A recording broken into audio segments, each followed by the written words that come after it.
ہے۔ ہمیں قرآن کیا کہتا ہے؟ صرف ماں باپ کے بارے میں ذرا سنو۔ میں نے جو قرآن مجید فرقان حمید کی آیت آپ کے سامنے تلاوت کی ہے، اللہ پاک نے فرمایا محبوب جب یہ پیسے والے لوگ، مالدار لوگ آپ سے آ کے سوال کریں یسألونک ماذا ينفقون، یہ پیسہ کہاں پہ خرچ کریں، کس جگہ کے اوپر یہ دولت خرچ کریں جس سے خدا اور مصطفیٰ راضی ہو جائیں، سنو اللہ کا قرآن کیا کہتا ہے۔ فرمایا یسألونک ماذا ينفقون، محبوب جب یہ آپ سے آ کے سوال کریں کہ یہ پیسہ اور دولت کہاں پہ خرچ کریں، کل ما انفقتم، میرے محبوب آپ اپنی زبان پاک سے اعلان فرما دیں خدا تمہاری اس دولت سے پیار کرے گا، خدا تمہارے اس پیسے سے محبت کرے گا، خدا تمہارے اس پیسے کو درجہ قبولیت عطا فرمائے گا۔ کس پیسے کو درجہ قبولیت عطا فرمائے گا؟ فرمایا ما انفقتم من خیر فللوالدین، جو پیسہ تم اپنے بوڑھے باپ اور بوڑھی ماں کے اوپر خرچ کرو گے، اور تمہیں گارنٹی مل رہی ہے کہ جس بندے نے اپنے ماں باپ کے اوپر پیسہ خرچ کیا، جس نے ان کی خدمت کی، جس نے ان کا احترام کیا، جس نے ان سے دعائیں لی ہیں، اس بندے کے ساتھ خدا بھی راضی ہے، خدا کے محبوب بھی راضی ہیں۔ یہ بات یاد رکھو، یہاں سے 7 لاکھ روپے خرچ کر کے بندہ حج پڑھنے جاتا ہے، نہ اس کے پاس مکے کے مفتیوں کا فتویٰ ہے، نہ پاکستان کے مفتیوں کا فتویٰ ہے کہ تو نے 7 لاکھ روپے خرچ کیے، تو نے کعبہ شریف کی زیارت بھی کی ہے، تو نے وہاں صفا اور مروہ کی سعی بھی کی ہے، تو مکے اور مدینے کی گلیوں میں گھوما بھی ہے، اس کے پاس سند نہیں ہے کہ تیرا حج قبول ہو گیا ہے، تیری عبادت قبول ہو گئی ہے، تیرا جھکنا قبول ہو گیا ہے۔ خدا کی رحمت کی امید تو ہے لیکن قبولیت کی گارنٹی کوئی نہیں دے سکتا۔ لیکن سنو، جنہوں نے ماں باپ کی خدمت کی ہے، ان کے ساتھ محبت کا رشتہ قائم رکھا ہے، میرے آقا کی حدیث پاک کہتی ہے، فرمایا صبح سویرے اٹھو مسکراتے چہرے کے ساتھ اپنے باپ کے سامنے جا کے کھڑے ہو جاؤ،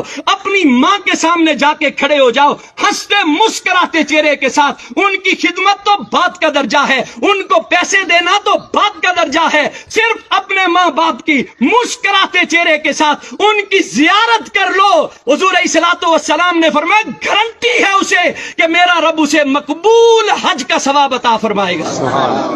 ہم یہاں سے حاجی صاحب بننے کے لیے مکے کی گلیوں میں تو جاتے ہیں، مدینے کی گلیوں میں تو جاتے ہیں، پیسے تو خرچ کرتے ہیں۔ کبھی سوچا تمہارا بوڑھا باپ گھر میں بیٹھا ہوا ہے، کبھی سوچا تمہاری ماں وہ محبت کی نظروں سے تمہیں دیکھ رہی ہے، شاید میرے بیٹے کو زندگی کا گزرا ہوا کوئی لمحہ یاد آ جائے، شاید اسے زندگی کی کوئی بیتی ہوئی یادیں ستائیں کہ میرے باپ نے میرے لیے اتنا کچھ کیا تھا، میری ماں نے لوگوں کے دروازوں کے اوپر جا کر کپڑے دھو کر برتن مانج کے لوگوں کے گھروں میں جھاڑو لگا کر۔ آپ اور میں روز دیکھتے ہیں بوڑھے ضعیف العمر لوگوں کو کہ روڈ کے اوپر سوٹی اٹھا کر لوگوں سے مانگ رہا ہے۔ کبھی اس بابے سے ایک دفعہ پوچھ کے دیکھو، بابا یہ تو کس کے لیے مانگ رہا ہے؟ تو لوگوں کے دروازوں کے اوپر جاتا ہے، تو کس لیے جاتا ہے؟ کیا تجھے اپنی ضرورت ہے؟ وہ باپ کہتا ہے نہ مجھے میری ضرورت نہیں ہے، میں زندگی گزار سکتا ہوں، لیکن میرے گھر میں ننھے بچے ہیں جو شام کو میرا راستہ تکتے رہتے ہیں۔ ہمارا باپ گھر میں سودا لے کے آئے گا،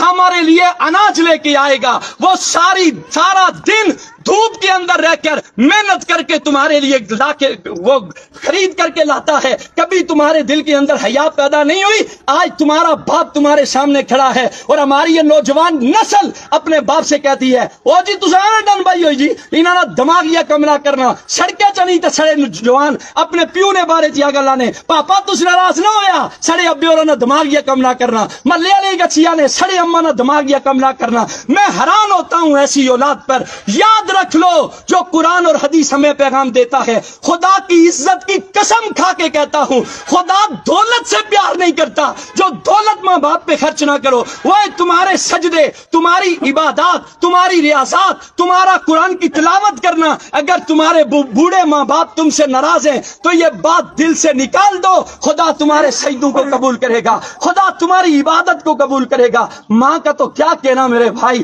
ماں تو زمانے کی وہ ہستی ہے جسے قرآن نے چاند کہا ہے، ساری کائنات ایک طرف ہے، ماں کی ہستی ایک طرف ہے۔ ماں جیسا تو اللہ نے کائنات کے اندر کسی کو پیدا ہی نہیں کیا ہے، وہ ماں جس